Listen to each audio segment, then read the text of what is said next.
जय हिंद साथियों। इस वक्त जहां एक और पूरा देश कोरोना संकट से जूझ रहा है, वहीं कई ऐसी खबरें आती हैं जो मन को बहुत विचलित करती हैं, परेशान करती हैं। और ऐसी ही खबरें कई दिनों से देखने को मिल रही हैं। कहीं पता चलता है राजस्थान के अंदर एक प्रेग्नेंट लेडी को, एक माँ को इसलिए इलाज करने से मना कर दिया जाता है अस्पताल में क्योंकि वो मुस्लिम धर्म से थी।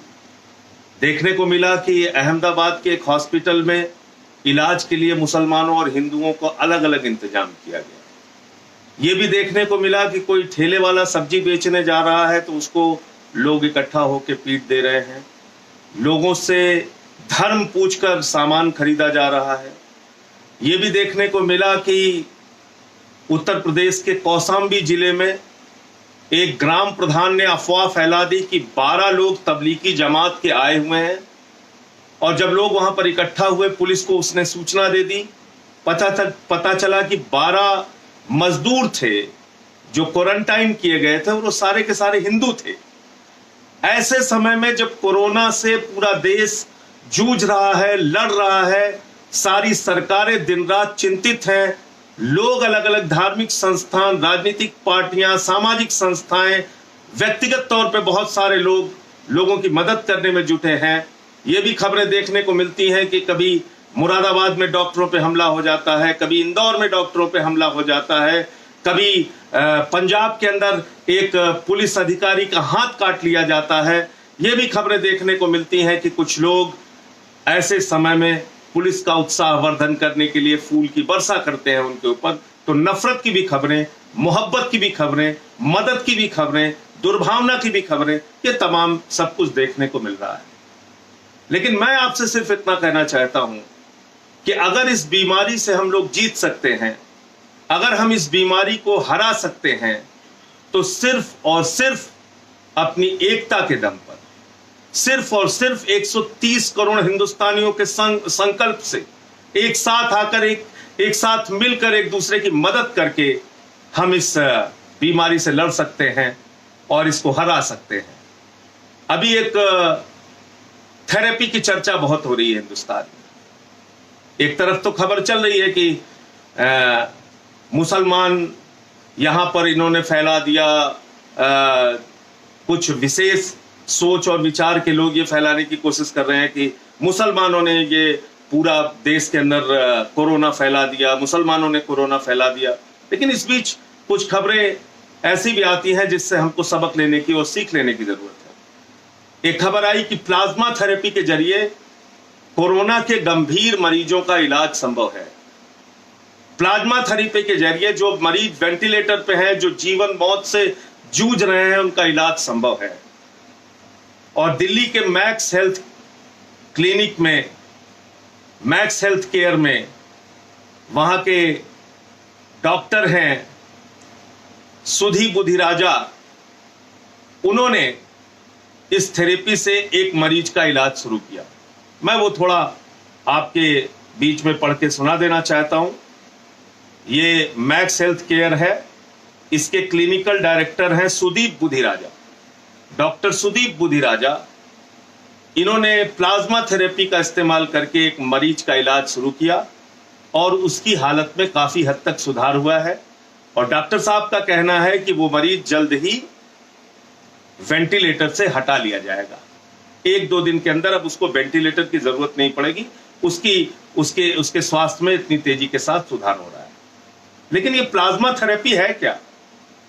ये प्लाज्मा थेरेपी जिसकी चर्चा आज पूरी दुनिया में हो रही है, वो कोरोना संकट से लड़ने के लिए एक सबसे सटीक जरिया बन रहा है। प्लाज्मा थेरेपी एक सटीक इलाज बन रहा है। प्लाज्मा थेरेपी 100% इस पर कोई दावा नहीं कर सकता, लेकिन फिर भी इसमेइसमें काफी हद तक इलाज करने में सफलता मिल रही है कोरोना के गंभीर मरीजों को। प्लाज्मा थेरेपी के जरिए गंभीर से गंभीर मरीजों का इलाज शुरू होगा और वो ठीक किए जा सकते हैं, ऐसा डॉक्टरों का दावा है।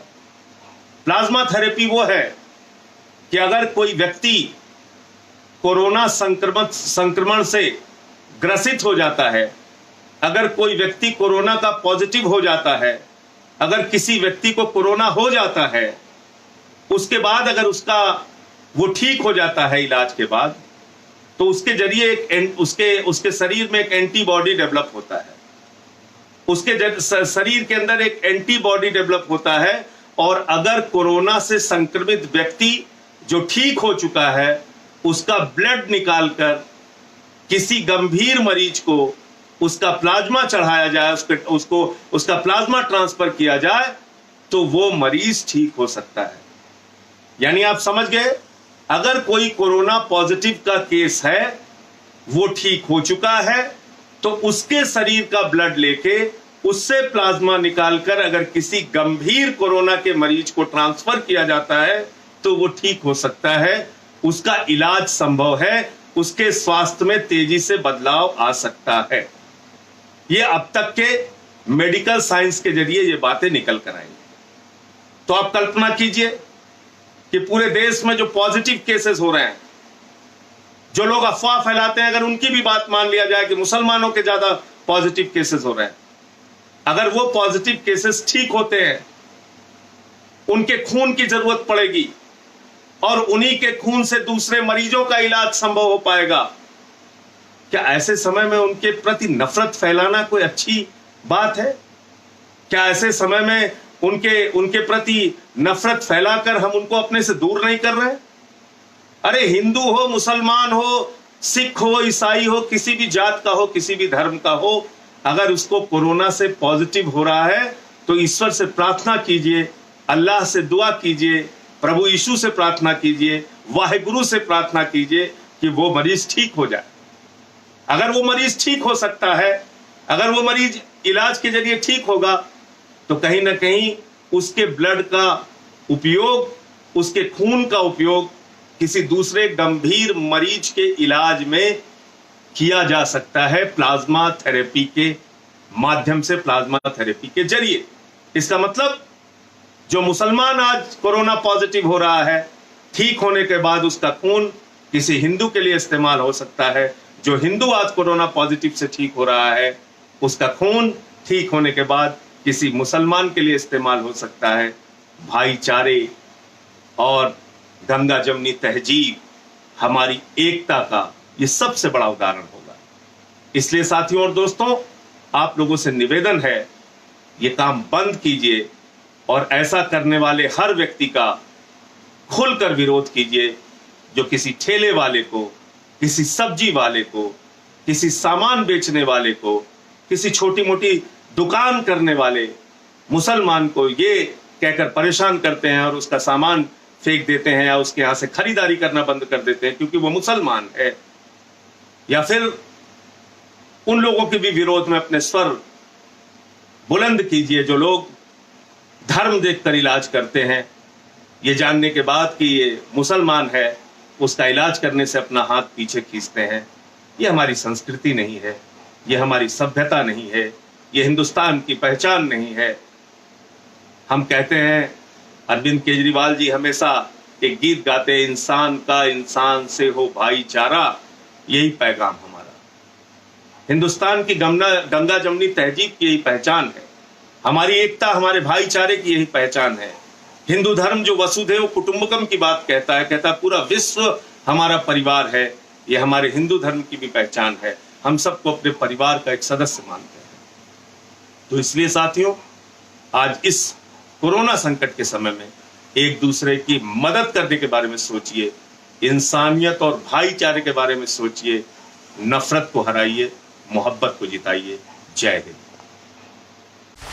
Subscribe to Nation Next YouTube channel and press the bell icon to get regular updates from Nation Next.